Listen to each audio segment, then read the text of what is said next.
So hello, it's Nikki from Natty Nikki, and it's time for another Talkie vlog. I'm doing this because being a bit useless, I didn't do a weekend vlog last weekend, so we're going to do a Talkie vlog instead to replace it.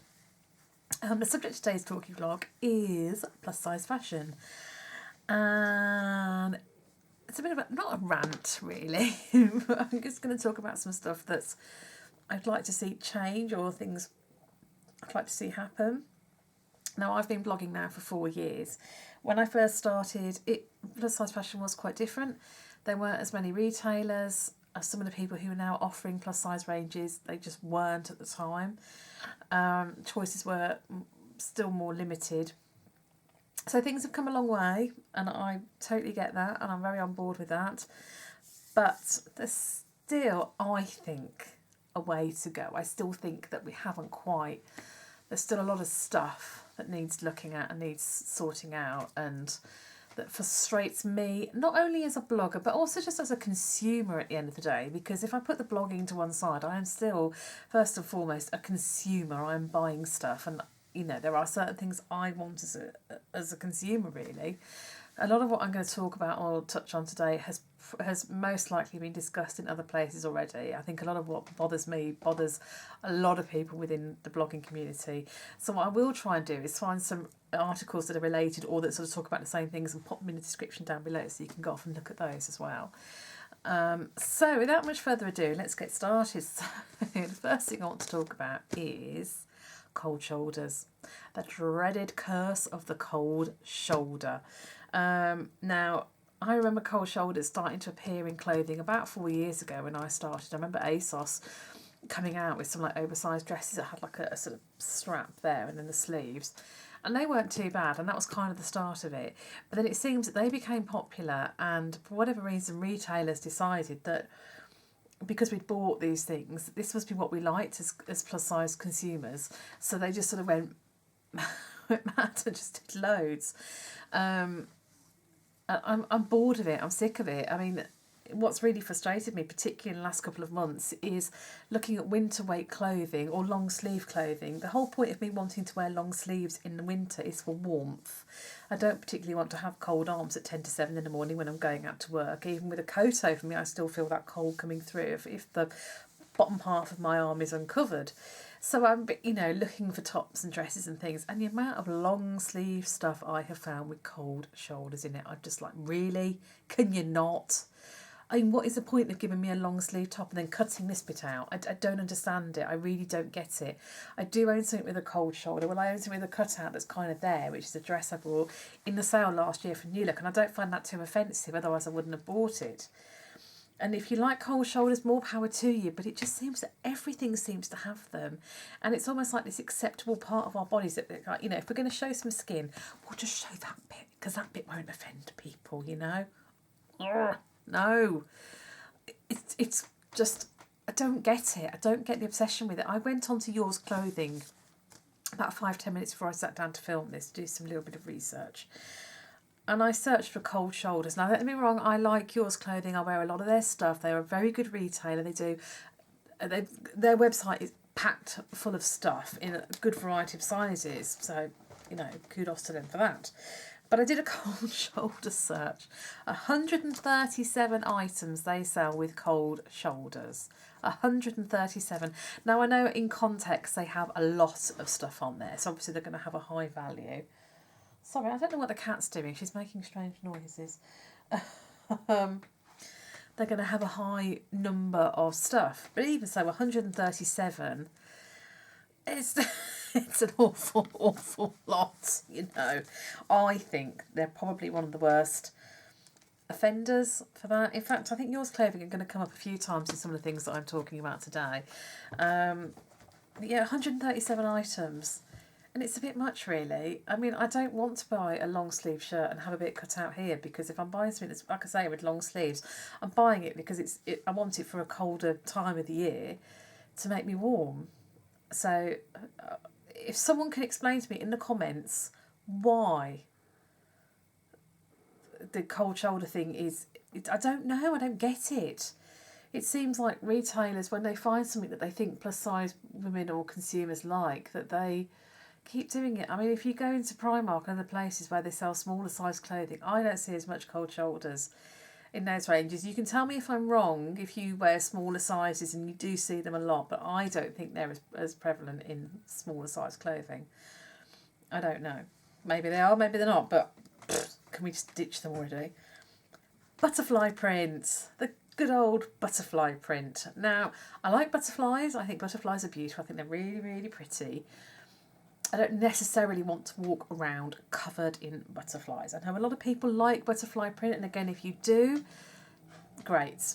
I'm not here to tell you. What is my cat doing? Sorry. I keep hearing a scratching. I'm not here to tell you that you can't wear them. So again, on Yours Clothing, I did a search for butterflies, 93 items with a butterfly on them. I think this might have included some pants and various things, but you know, you get the gist of it, 93 items. Evans, I went on to Evans and had a look. They have 26 things with butterflies on. I've got to say, Evans, again, I like Evans. I am wearing their jeans today. They're skinny jeans on my top tip. If you're looking for skinny jeans, do look at Evans. Their ultra skinny jeans are brilliant. But Evans were always the worst offender for butterfly print stuff. It was just always. I mean, I remember years ago when Evans did a range called Seven, and I'm not alone. I know a lot of people remember the Seven range. And for whatever reason, they stopped doing it. And when I used to live in Chester, I used to go up into Evans, and I used to go upstairs because that's where the Seven stuff was. And I remember having like a really funky t-shirt with like paint splatters over it, and a pair of like these like blue trousers with like a stripe down the side. They were really funky. They were so nice. And then they stopped doing it. I don't know why. I don't know whether it wasn't that popular, but I find that hard to believe because a lot of people do say that they still really miss that range. So I think it was quite popular. But yeah, butterfly print on stuff. Again, I know some people want to wear it, but not everybody does. And I know it's difficult because they've got to cater for all tastes. But when it seems to be skewed in favour of one particular print, it does really seriously make you wonder. So if we could have less of the butterflies on things, that would be really, that would be nice, got to say. Dipped hems. Now this is controversial. A lot of people don't like dipped hems, aren't keen on dipped hems. I went on to, again, Yours Clothing, 184 items with a dipped hem. Now, I don't mind dipped hems, depends on how they're structured. I do have at least one top in my current wardrobe of stuff that I bought from Yours Clothing a couple of months ago, like a stripy one. You will have seen me wearing it a lot in my weekend vlogs, and I really do like it. But some of the extreme dipped hems, I mean, I'm too short. I had an extreme dipped hem top from Yours Clothing that I did like, but it was literally on my ankles at the back of it. It was so long.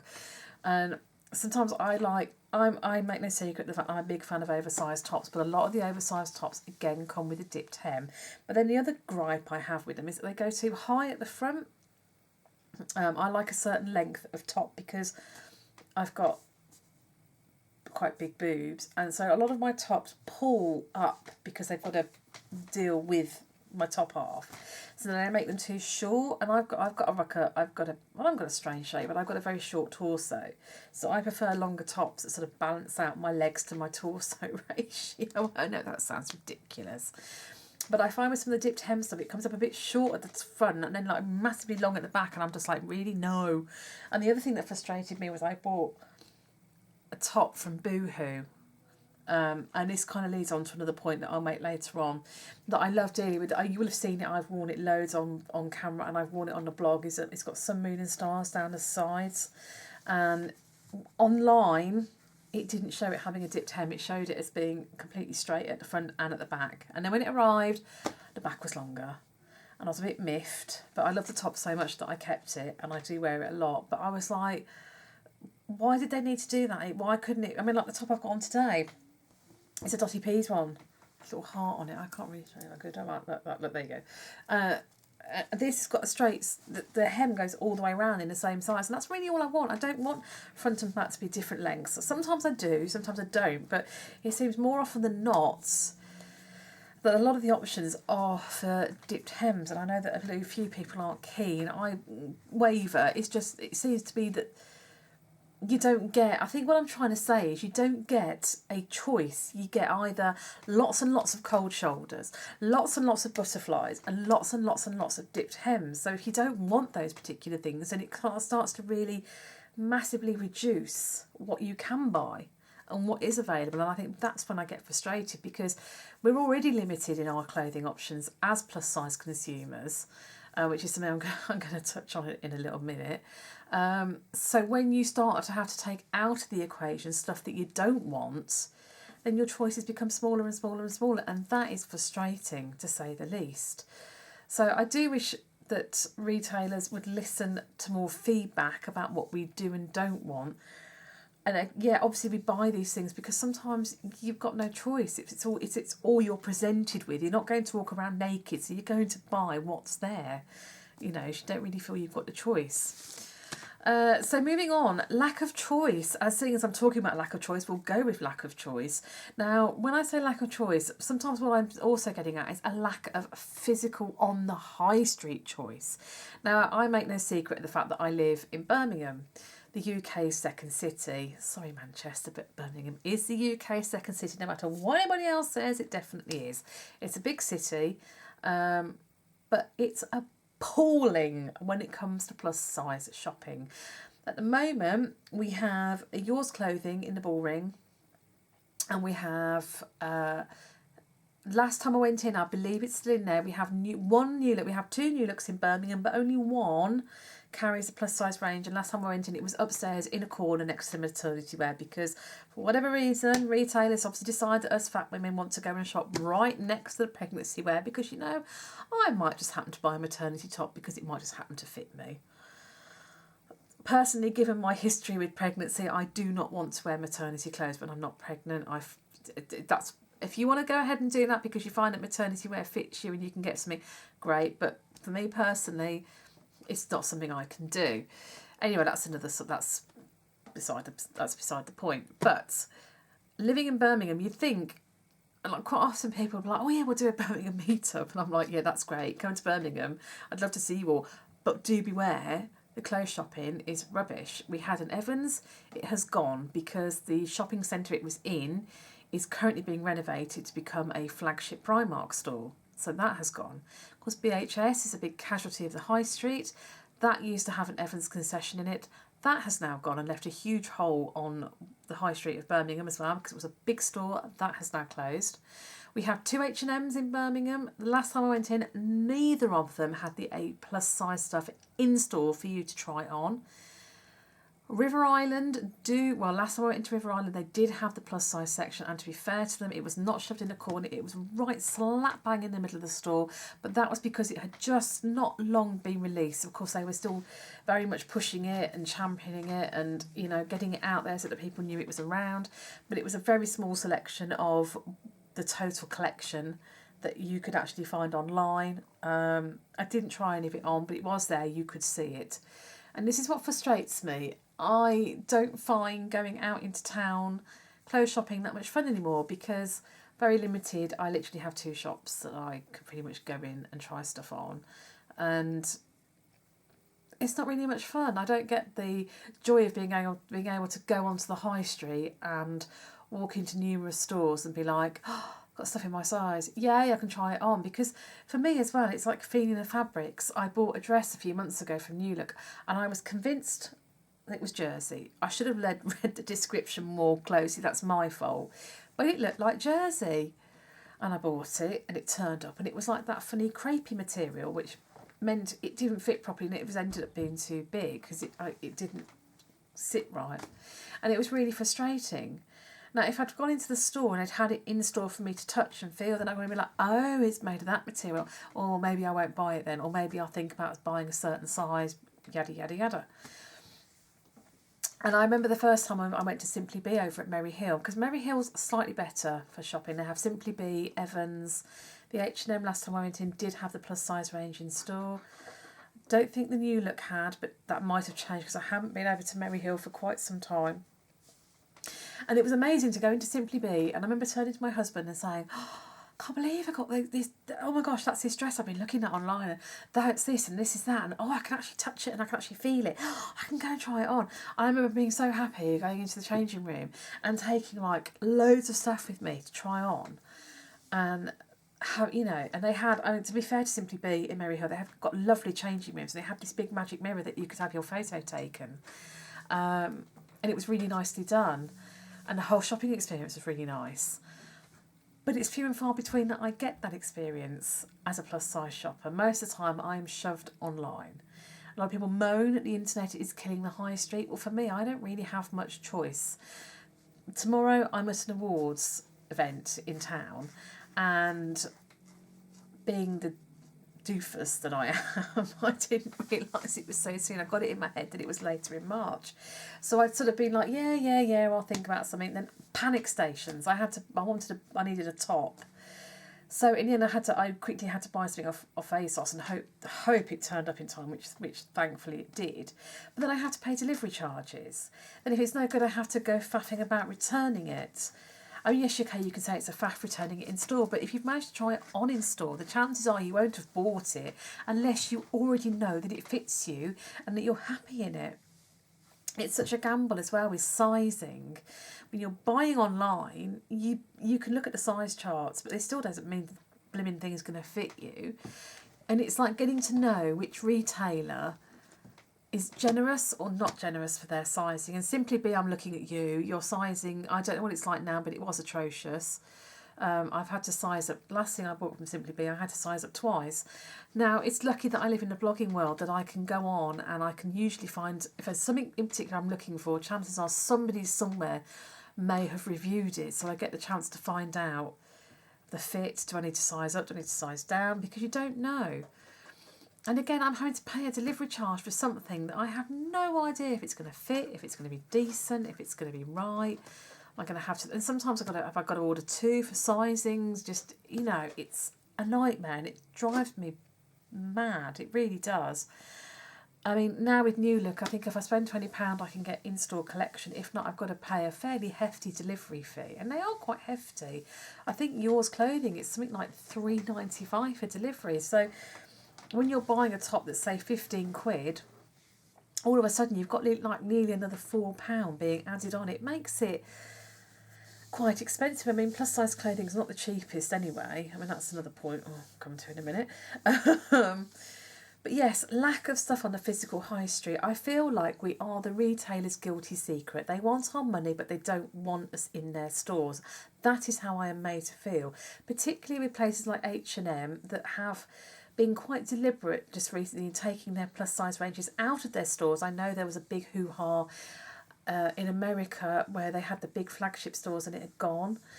They did a big collaboration with Ashley Graham, and yet the plus size part of that was just shoved online like we were just an afterthought. It's disgraceful, really. New Look are quite bad at doing this in that they have the plus size range, but the majority of it is online, and what you get in store is quite often, I need to take a drink, sorry, it's quite often the basic stuff that I don't want, and then they moan that it doesn't sell. Oh, well, we can't give over the floor space to something that doesn't sell. Now, I understand that because it's a business at the end of the day, and their floor space is it's a commodity. You know, the stuff that you have on that floor space, you want it to sell. Otherwise, it's of no value. But when they put stuff in that people don't want to buy, or don't have the sizes, of the range of sizes, then of course people aren't going to buy it, because you can't buy something that's not there. And that's what frustrates me. They'll say, oh, there's no demand. I'm like, well, maybe if you put stuff in store that I actually wanted to buy, there would be the demand for it. So it's like a catch-22, like going round and round and round and round and round. It's like, all the time. So yes, most of my stuff is bought online, which is fine, it's convenient, I can get it delivered, but it's frustrating. I would like to be able to go out and buy stuff, and I would like not to feel like I am their guilty secret. I mean, a lot of retailers now are tapping into the fact that there's money to be made, because let's face it, these are businesses, and I'm not daft. It's all about money at the end of the day. Everything they do comes down to money.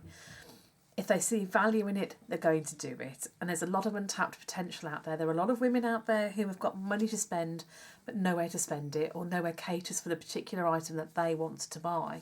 So more and more retailers are seeing that potential, which is great, but they're still shoving a lot of it online. Sizing is horrendous.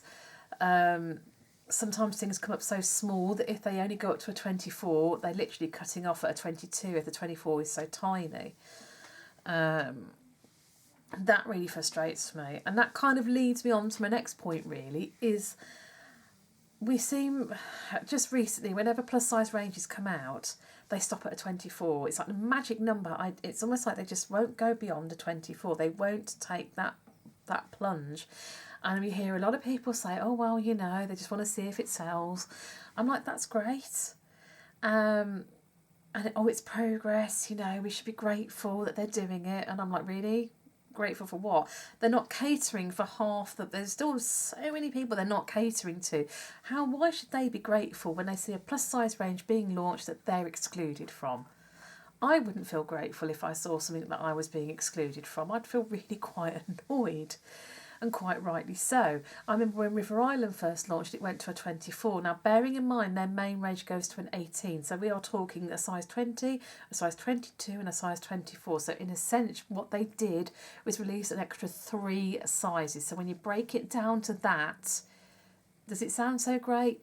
I don't know. In all fairness to River Island, they have since extended and gone up to a size 28. Not in everything, but in a lot of stuff that they do sell. So that is good.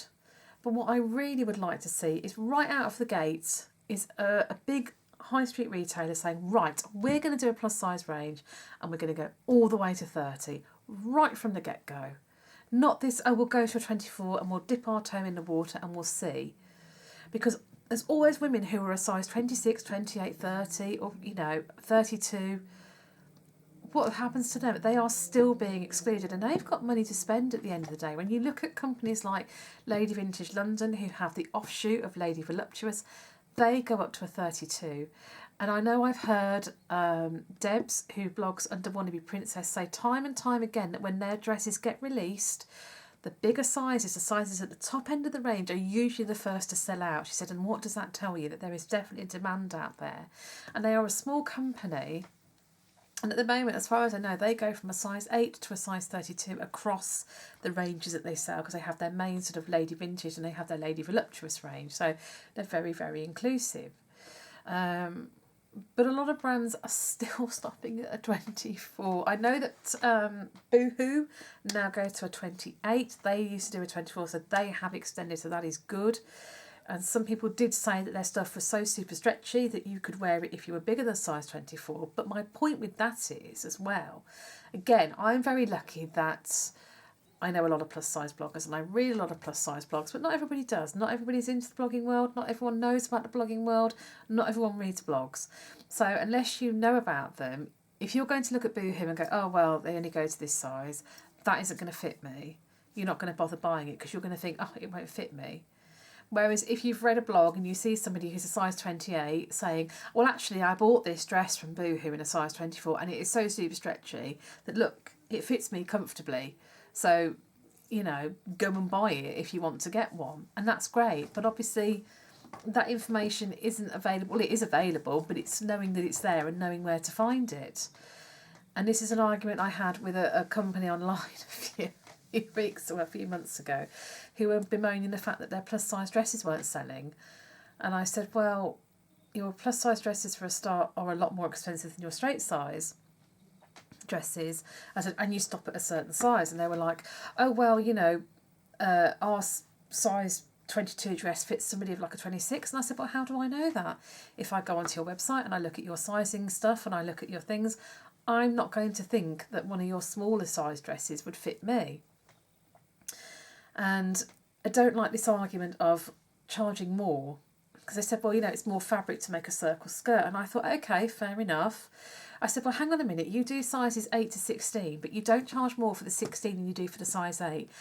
And surely by that reckoning, a size 16 would use more fabric than a size 8, yet you charge the same across that spectrum of sizes. But as soon as you go to an 18 and upwards, you charge more. I was like, seems to be that I'm being penalised for being bigger.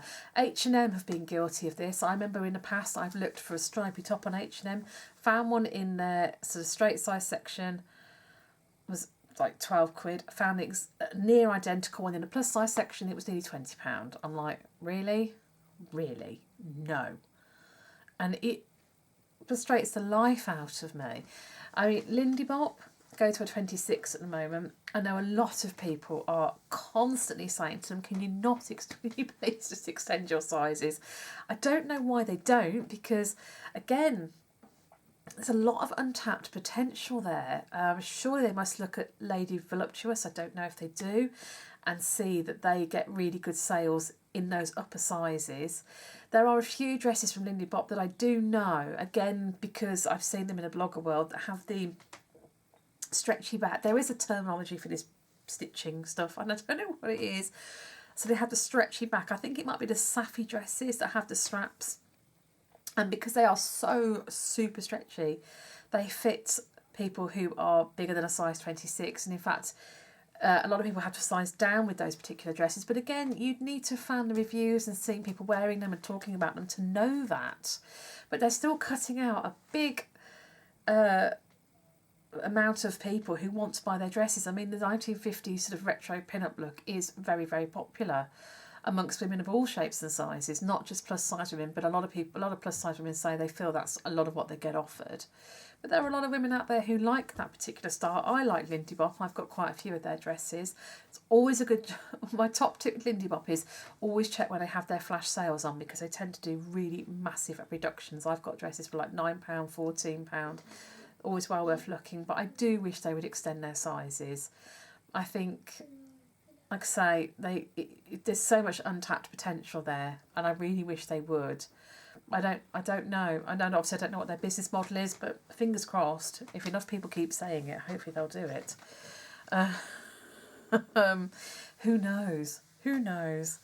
And really, one of the things that's I've seen recently, and I really don't like, is when brands get it so horribly wrong on social media, and they do it a lot, and they sort of share body shaming stuff and little phrases and things that whoever's doing the social media probably doesn't really sort of think at the time. They just think, oh yeah, we'll stick that out, it's fine. And then they get called out on it, and then they delete it, and then they give up those sort of, false apologies. Oh, we're sorry we offended you. No, it should be a case of, we're sorry that was misjudged, we shouldn't have put that out there at the end of the day. And you do see it quite a lot, and when they get it wrong, they really do get it wrong. And I really feel like saying to brands sometimes, if you're not sure, just don't go there. And, it makes you feel like you're being alienated. It makes you feel like you want my money, but you don't really want me as a customer. You just want to take my money at the end of the day. And that's not a nice feeling. And that's how it can feel being a plus-size consumer a lot of the time. That, like I said it before, we are the brand's guilty secret, and it's really quite frustrating. So there are a lot of things. Like I say, we've come a long way from where we were 4 years ago. There's a lot has happened. We've had, explosions of swimwear with Gabby Fresh and all the swimwear collections that she's done that has really brought in, like the fat bikini, as they call it, all these amazing bikinis and stuff like that. The whole sort of body positive. Oh, see, that's another thing that annoys me. We've seen a big rise in the terminology of being body positive, but what's happened with body positivity is it's being co-opted by brands to sell us stuff. So you'll get brands going, we're really body positive and we all think you should love your bodies, yay! But what they're really doing is using that to sucker us in, to sell us stuff, to make us think that they really care. And they'll do that, and then the next day they'll share something on social media that's really shaming and really, really awful. And to me, body positivity has unfortunately lost its meaning and its way somewhere, which I think is a real shame. It's not a trend, it's not a fad, it's not something that you should be using to sell clothing. It's a real thing. At the end of the day, my stance is we all have the right to feel comfortable in our bodies, and we all have the right to feel comfortable in the here and now, not this whole, when I lose this amount of weight or when I become this dress size, my life will start. No, your life is your life and you need to live it. And, we're all, I think, when you're on that sort of journey, it's difficult when media's on social media and the world at large is telling you that it's wrong at every turn. But I don't like the way body positivity has been co-opted, and that we have these role models who are, oh, cat's banging around again, who all seem to fit this one aesthetic of hourglass, fairly flat tummy, very pretty, thin face, and yeah, they're curvy, they've got curves, but they've got the curves, the right type of curves, if you see what I mean. And I'm getting a bit fed up with it at the end of the day. They don't speak for me, they don't look like me. I'm 5'4" and 41, you know.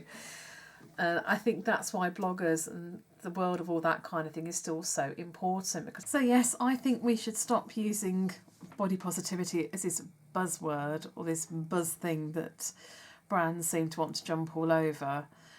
I'm leaning more towards wanting to say fat positive more than body positive, because I think that every time we have a conversation around body positive, it gets derailed by other things.